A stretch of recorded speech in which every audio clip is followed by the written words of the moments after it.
दोस्तों, एक लड़की जो होती है अपने शादी से महज 5 दिन पहले सब कुछ फाइनल हो गया था। जो भी दहेज-वहेज का जो रकम था सब कुछ दे दिया गया था उसके पिता की तरफ से लड़के वालों को लड़कों को। जो भी चीज़ था सब चीज़ रेडी था, दिन भी पड़ गया था कि फला डेट की शादी होने वाली है। लेकिन महज उससे 5 दिन पहले ही वो उस लड़के के साथ फरार हो जाती है जिससे लड़की प्रेम करती थी। लेकिन पूरे 1.5 साल के बाद वो जो लड़की होती है ऐसी हालत में मिलती है, ऐसी अवस्था में मिलती है। जब ये लड़का कार से जा रहा होता है तो वो रास्ते में फूल बेच रही होती है और फिर जो होता है बहुत ही गजब का होता है। नमस्कार, प्रणाम। मैं दीपक कुमार कहानी के इस एपिसोड में आप सभी का बहुत बहुत स्वागत है। वीडियो देखने से पहले थोड़ा सा वीडियो को लाइक कर दीजिए ताकि वीडियो और लोगों तक पहुंच जाए। और अभी तक अगर आपने हमारे इस चैनल को सब्सक्राइब नहीं किया है तो प्लीज चैनल को सब्सक्राइब कर दीजिए। दोस्तों, यह कहानी है बिहार का। सरोज जो कि एक ठीक ठाक फैमिली से बिलोंग करता है, पढ़ा लिखा लड़का है। शादी का एज हो गया है तो इसके जो पिता होते हैं शादी के लिए लड़की देखने लगते हैं। कई जगह लड़की को देखा जाता है क्योंकि सरोज का जो प्रथम डिमांड था यह था कि भाई लड़की जो भी लेंगे तो हम बढ़िया सा लड़की लें, एक सुंदर लड़की हमको मिलना चाहिए। तो सरोज जो होता है बस यही प्रयास कर रहा था कि भाई सुंदर लड़की कहीं से मिल जाए। कई जगह से ऐसा ऑफर आया था लेकिन शायद सुंदरता के कारण वह नहीं कर पाया था। लड़की शायद इसको पसंद नहीं आती थी। लेकिन तब जाके एक फोटो आता है कविता नाम की लड़की का। कविता अभी 24 साल की थी और फिर सरोज का वही 28 साल एज था। तो इतना तो फर्क कोई भारी बात होता नहीं है। और फिर क्या होता है कि सरोज जैसे ही उस लड़की का फोटो देखता है तो एक ही बार में हाँ कर देता है। एक ही बार में हाँ कर देता है क्योंकि सरोज के पास मतलब सब कुछ भरा पूरा था। कविता के जो पिता होते हैं वो जाते हैं, सब कुछ देखते हैं, सरोज से बात करते हैं, सरोज से सब कुछ सवाल पूछते हैं। उनको बड़ा पसंद आ जाता है सरोज। शादी जो होती है वो फिक्स हो जाती है। शादी तय हो जाती है और तय हो जाने के बाद अब क्या होता है कि तय हो जाने के बाद सरोज यह इच्छा कर रहा था कि भाई हम उस लड़की से हम बात करें। कई बार कॉल लगाता है क्योंकि जब फाइनल हो गया तो क्या होता है कि फाइनल हो जाने के बाद लड़का लड़की अक्सर अब बात करने लगे हैं। लेकिन लड़की की तरफ से मना कर दिया जाता है कि भाई लड़की बात अभी नहीं करेगी। सरोज को और अच्छा लगता है कि शायद लड़की बात नहीं करेगी, शायद शर्माती है, शर्माने वाली है। अब सुंदरता के साथ भी अगर लड़की शर्माने वाली हो जाए तो फिर कहते हैं ना कि सोना में सुगंध आ गया। तो वही बात हो गया था सरोज के लिए। सरोज और भी ज्यादा उत्साहित था, बहुत खुश था, अपनी शादी को लेकर सबको बताता था। ऐसा कोई नहीं था जिसको ये फोटो नहीं दिखाया था, बड़ा खुश था। सरोज था ये भी खराब नहीं था, ये भी मतलब उतना गोरा नहीं था। बस कहते हैं ना कि भाई गेहुआ कलर, कहने का मतलब है कि जिसको लाल गोर बोलते हैं, गोरा था लेकिन पूरा फुली गोरा नहीं था। लड़की बहुत ज्यादा गोरी थी, बहुत ज्यादा खूबसूरत थी। अब क्या होता है कि सब कुछ प्रक्रिया आगे चल रहा था। इधर क्या होता है कि सरोज को तिलक दे दिया जाता है। जो भी तय हुई थी, जो भी सरोज के पिता का मांग था वो कविता के पिता के द्वारा दे दिया गया था। सब कुछ बढ़िया तरीका से दे दिया गया था। शादी का कार्ड छप चुका है, डेट पड़ चुका है, फला डेट की शादी होने वाली है, सब कुछ फाइनल है। परिवार वाले रिश्तेदार है, सबको पता है कि अब फला डेट की शादी होने वाली है, जाना है। और अचानक पता चलता है कि कविता जो है वो गायब हो गई है। कहाँ गायब हुई है? गार्जियन को, घर वालों को, मतलब कविता के पिता को जानने में थोड़ा भी देरी नहीं लगता क्योंकि इस विषय में वो जानते थे। दरअसल ऐसा हुआ था कि कविता इंटरमीडिएट में जहाँ पढ़ रही थी तो वहीं पे एक लड़के से वो प्रेम करती हो गया था। धीरे धीरे बातचीत करते करते दोनों में एक लगाव सा हो गया था। लगाव होने का रिजल्ट यह हुआ था कि अभी तक मतलब दोनों उतना सीरियस नहीं थे इस चीज को लेकर। क्योंकि जिस लड़के से कविता बात करते थे वो जो लड़का था कविता से भी बात करता था। कविता चूंकि बहुत ज्यादा खूबसूरत थी तो इसको तो समय देता ही था, लेकिन वो अलग भी बात करता था। उसके पास ऑलरेडी कई लड़कियां थी, लेकिन ये बात तो कविता को पता नहीं था। अब कविता जो होती है वो कई बार शादी के लिए उसको कही भी थी, लेकिन वो कहता था कि अच्छा देखेंगे, अच्छा विचार करेंगे, अच्छा देखेंगे, अच्छा हम विचार करेंगे। अब बात यहाँ आ जाती है कि जब समय आ जाता है शादी के लिए, जैसे ही सरोज के पास, चूंकि लड़की वाले हैं तो अपना अलग अलग जगह देख ही रहे थे। कविता शांत थी, कहती थी उस लड़के को कि भाई हमारी शादी सेट हो रही है। फिर क्या होता है कि वो लड़का कहता है कि अच्छा देखेंगे, अच्छा विचार करेंगे। कविता अपना मौन रहती थी। इतने में क्या होता है कि जैसे ही सरोज की तरफ से प्रपोजल को स्वीकार कर लिया जाता है, अब जाके थोड़ा टेंशन बढ़ता है इसको, कविता को टेंशन बढ़ता है। तो कविता जो होती है उस लड़के को प्रेशर देती है। प्रेशर देती है तो लड़का जो होता है मोबाइल को ऑफ कर लेता है। अब इसके पास कोई चारा ही नहीं है, कोई रास्ता ही नहीं है। कहे तो किसको कहे, क्योंकि एक बार अपने पिता को भी कह चुकी, बीच में सरोज से पहले भी कह चुकी थी, लेकिन गार्जियन की तरफ से साफ तरीके से इनकार था। बस अब इसके पास एक ही रास्ता है कि भाई वो लड़का हमको लेके भागे यहाँ से, मतलब हम दोनों साथ में निकल जाए, कहीं भाग जाए, भाग के शादी करें। अब इस बात के लिए शायद सरोज राजी नहीं था, क्योंकि उसके पास ऑलरेडी कई लड़कियां थी, तो फिर क्यों एक लड़की के लिए रिस्क ले। क्योंकि जब भी ये बात सही है कि भाई लड़की शादी करना चाह रही है, ज़्यादा इच्छा लड़की की शादी होने का, लेकिन जब भी कोई मामला बढ़ेगा तो फिर मामला तो लड़के के पास ही जाएगा, फंसना तो लड़के को ही है। सरोज ये भी बात भली भांति जानता था और वो ज़्यादा सीरियसली इस चीज़ को लिया नहीं था। अब कविता के पास मजबूरी था कि भाई सरोज सीरियसली, मतलब वो जो लड़का था वो ज़्यादा, मतलब इस चीज़ के प्रति ज़्यादा सीरियस नहीं था। कविता अपना मन मार के अपना कुछ नहीं बोलती है, जो चीज़ हो रहा था उसको होने देती है, होने देती है, होने देती है। लेकिन कहते हैं ना कि जब समय आ जाता है, समय जब नज़दीक आता है, तब एक बार जो चाहत होता है, जो कभी भी किसी से जो बात किया हुआ व्यक्ति हो, तो उसके अंदर में दर्द होता है। ऐसा होता है कि भाई कोई लड़का हो या कोई लड़की हो, 2 दिन भी किसी लड़का लड़की आपस में बात कर लिए होते हैं, और पता चलता है कि सामने वाले की शादी हो, तो थोड़ा देर के लिए कष्ट तो होता है। और ये इतना, कविता और जो लड़का होता है, इतना आपस में बात किया, इतना आपस में बात करने का नतीजा यह था कि भाई वो जो लड़का था उसके अंदर में एक बेचैनी आ जाता है, और बेचैनी आने के कारण अपना मोबाइल को ऑन करता है। ऑन करने के बाद वो कॉल कर देता है। कॉल करता है, फिर देखता है कि क्या करे। जो समय बीता, लगभग 20-25 दिन का जो बीच में समय बीता, जितना दिन में सारा कुछ सेट हुआ, शादी विवाह जो भी रिंग सेरेमनी और जितना भी था, वो सारा कुछ जो सेटिंग वेटिंग हुआ, आखिर लड़का गुम क्या था। फिर एकदम से वो बहाना बनाता है कि भाई मेरा तबीयत खराब हो गया था, स्वास्थ्य खराब हो गया था, मैं क्या करता। अब जैसे ही ये बात होती है तो फिर एकदम से इसको बड़ा ही कविता को बुरा लगता है कि भाई हमको उससे संपर्क करना चाहिए था, उसको देखना चाहिए था, बस फोन नहीं लगा और फिर हम चुप बैठे। सॉरी सॉरी अपना ये भी एक हफ्ता ही मांगने लगती है। उसको तो और मौका मिल गया, वो और दो बात और चढ़ा के कह देता है कि भाई फोन मेरा बंद हो गया, तो फिर तुमने इतना भी उचित नहीं समझा कि तुम हमसे संपर्क कर ले। अब वहां तो फिर लड़का ही बरी हो गया, लड़का ही आगे हो गया, लड़की ही अपना पीछे हो गई, माफी भी मांगती है और डिसाइड होता है कि हम आज से आज निकलेंगे। वो लड़का भी रेडी हो जाता है, करता है, चुपचाप वहां से निकल लेती है।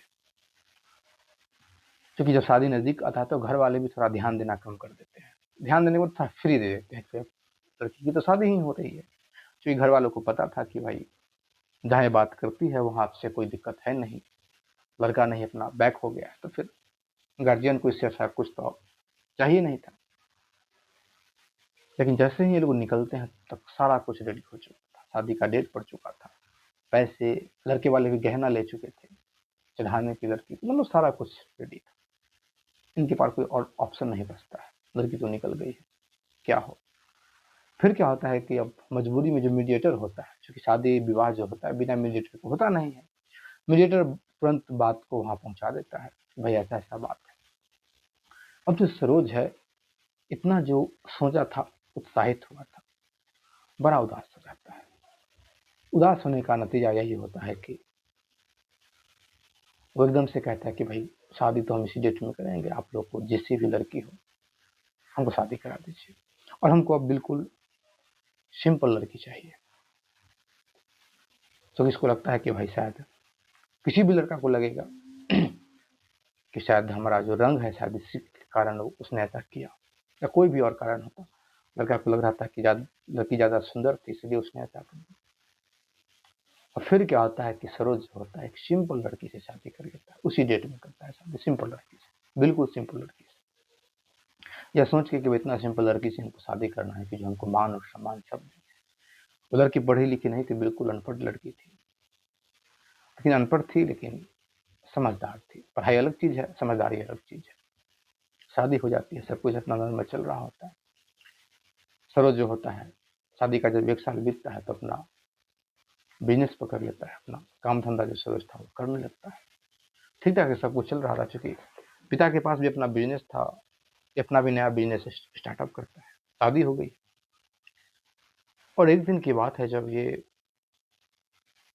शहर में अपने कार पे बैठ के जा रहा होता है। जैसे ही जा रहा होता देखता है कि एक रोड के बगल में एक मंदिर है, तो मंदिर के जस्ट बगल में एक जो लड़की है फूल बेच रही है, पूरा जो टोकरी है फूल का रख रखी है और फूल बेच रही है। जैसे ही इसका नजर पड़ता है उस लड़की पे तो बड़ा हैरान हो जाता है, हैरान हो जाता है कि भाई आखिर ये तो लड़की वही लड़की है। थोड़ा आगे बढ़ जाता है, रुकने का इसका हिम्मत नहीं करता है, लेकिन आगे जाने के बाद इसके दिमाग में आता है कि आखिर क्या कारण हो सकता है कि वो फूल बेच रही है।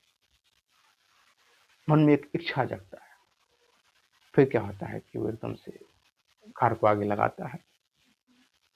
कार को आगे लगाने के बाद बैक आता है, पीछे आता है, और पीछे आने के बाद वो जो लड़की थी उस लड़की के सामने में खड़ा हो जाता है। जिस प्रकार से ग्राहक आते हैं फूल मांगते हैं, उसी प्रकार से फूल मांगता है।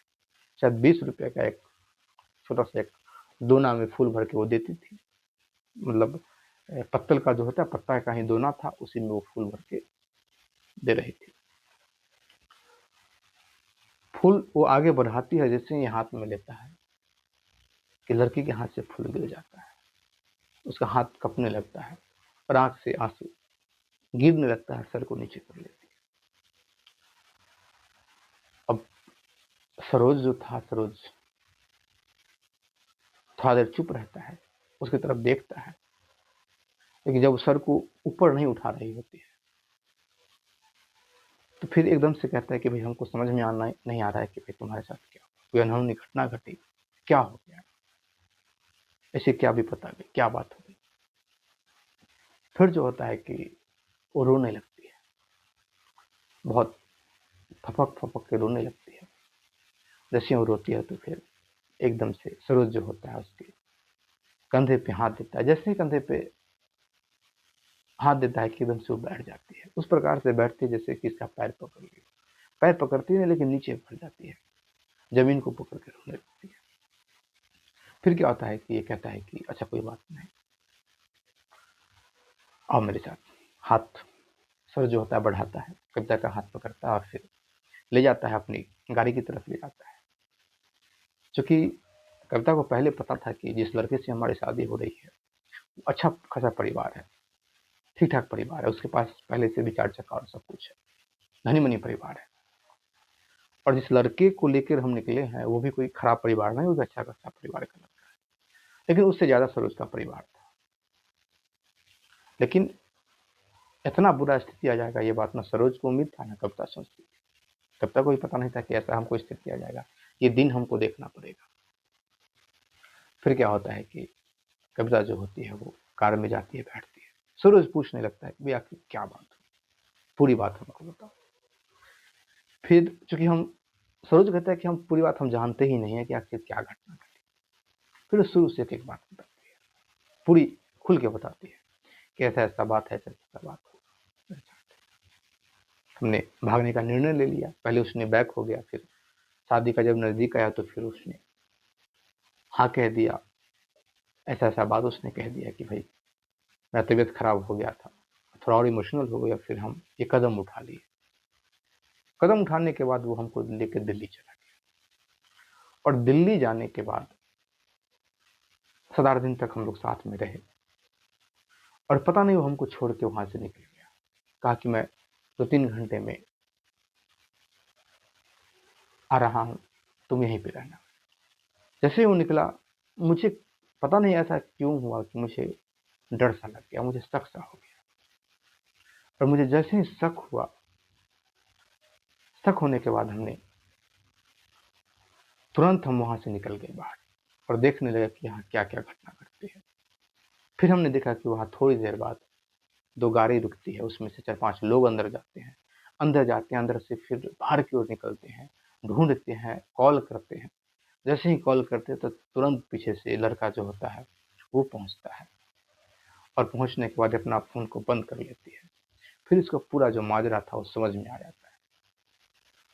पूरा जो वहां का दृश्य था, छुप के देख रही थी दूर से। दृश्य देखने के बाद कविता कहती है कि हमको लग गया कि हमको उसने सौदा कर लिया था, हमको उसने बेच दिया था।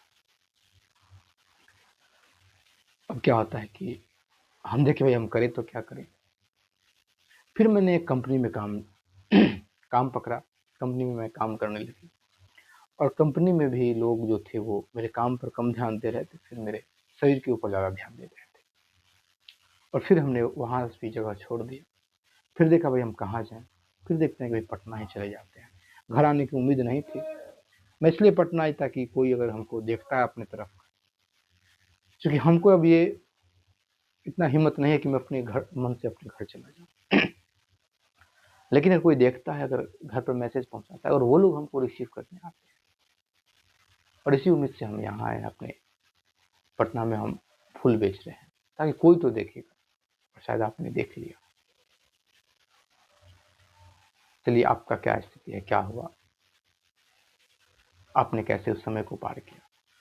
फिर पूरा बात जो होता है वो सरोज जो होता है, सरोज एक एक बात बताता है कि ऐसा ऐसा बात है, ऐसी ऐसी परिस्थिति है,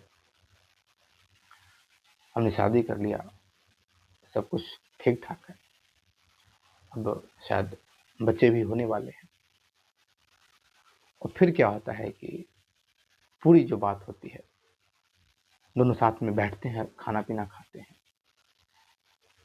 सरोज को अपने कमरे पर ले जहाँ वो रूम लेके रख रही थी, वहां देखता है तो फिर देखता है कि भाई इस तरह की बहुत सारा चेंजिंग है, पूजा पूजा पाठ सब कुछ करती है। फिर क्या होता है कि सरोज जो होता है, सरोज भरोसा दिलाता है कि चलो कोई बात नहीं, तुमने कोई गलती नहीं किया था, तुम्हारे साथ गलती हुआ लेकिन तुमने कोई गलती नहीं किया था। लेकिन चलो कोई बात नहीं है, हम प्रयास करेंगे मैसेज हमारे घर पर देने का। फिर क्या होता है कि सरोज जो होता है कविता के घर पे मैसेज दिलवाता है। जैसे ही कविता के घर पे मैसेज दिलवाता है, लेकिन वहां से कोई रिस्पॉन्स नहीं आता है, किसी प्रकार का कोई रिस्पॉन्स नहीं है। उन लोगों का कहना था कि भाई जब वो चली गई तो फिर चली गई, हमको उससे किसी प्रकार का कोई मतलब, कोई ताल्लुकात नहीं है। क्योंकि सरोज को उसके प्रति माया था, दया थी। फिर क्या होता है कि सरोज फिर एक दिन जाता है, सरोज फिर जाता है, बातचीत करता है, कुछ पैसे देता है, कहता है कि बस फूल मत बेचो, तुम रहो, जो भी खर्चा होगा हम तुमको देंगे। तो कहते कि ऐसा कैसे देंगे, ठीक नहीं लगता है। फिर सरोज कहता है कि ऐसा है कि तुम कोई बिजनेस कर लो, कोई अच्छा काम पकड़ लो। फिर क्या होता है कि सरोज जो होता है लगता है कि मैं ही ये काम स्टार्ट कर लेता हूँ, तुम उसको संभालो। फिर सरोज क्या करता है, एक बढ़िया सा दुकान खोल देता है, और दुकान पर कविता को बैठा देता है। कविता वहाँ रहती है, काम काज करती है, किसी प्रकार का कोई दिक्कत नहीं है, कोई परेशानी नहीं है। सूरज ये बात किसी को कहता ही नहीं कि हमने एक दुकान खोल रखा है, एक लड़की को दुकान चलाने के लिए दे रखा है। कविता हर एक महीना जो हिसाब होता था इसको सौंपती थी। फिर एक दिन क्या होता है कि ये बात सरोज की पत्नी को पता चल जाता है। सरोज की पत्नी को जब पता चला, पूरा जब वो कहानी जानती है, तो थोड़ा भावुक हो जाती है। भावुक हो चुकी, अब पति है, पति को ये तो नहीं कह सकती है कि भाई तुम शादी कर, लेकिन पूरा जो अपना जो भरोसा है उस लड़की के साथ देती है, और कहती है कि भाई आप शादी कर लो कहीं। लेकिन कविता भी कहती है कि नहीं, हमको शादी नहीं करनी है, हमको धोखा मिल गया है लाइफ में, और हमने भी किसी के साथ गलत किया है, तो हम शादी नहीं करेंगे। और फिर वो क्या होता है कि जब उसका बिजनेस चल जाता है, लोगों को जब पता चलता है कि भाई जो लड़की निकली थी उसके साथ ऐसा ऐसा घटना घटा, तो फिर वो अपना एक बढ़िया बिजनेस कर रखी है। फिर लोग उससे आके मिलने लगे थे, परिवार के लोग भी उससे मिलने लगे हैं और वो एक अच्छा जो जीवन है उसको जी रही है। अब विचार कर रही है कि शायद अब कोई अच्छा सा कोई पार्टनर मिले तो फिर हम शादी करके अपना जो घर है उसको हम बचाएं। दोस्तों कहते हैं कि अगर इंसान में अच्छाई है ना, तो अच्छाई इंसान से अगर एक गलती हो जाती है, लड़की में अच्छाई थी कि उसने प्रेम किया और प्रेम किया तो शादी करना चाहिए, लेकिन उसमें गुण था तो उसने उसके साथ उसको लगा कि मेरे साथ गलत हो जाएगा, तो उसने बैक लिया। बैक के बाद वो अपना जगह पर आ गई। परिस्थिति से लड़ना चाहिए जो परिस्थिति से लड़ जाता है, और सच्चे इंसान हो, सच्चा दिल का अगर इंसान हो तो बीच में कष्ट तो आता है लेकिन एक ना दिन वो सफल जरूर होता है। खैर दोस्तों, आप इस स्टोरी के विषय में क्या कुछ कहना चाहते हैं कमेंट करके जरूर बताइएगा। अगर आप इसी प्रकार का और भी स्टोरी सुनना चाहते हैं तो प्लीज़ हमारे चैनल को सब्सक्राइब कर दीजिए, लाइक कर दीजिए, कमेंट कर दीजिए, शेयर कर दीजिए।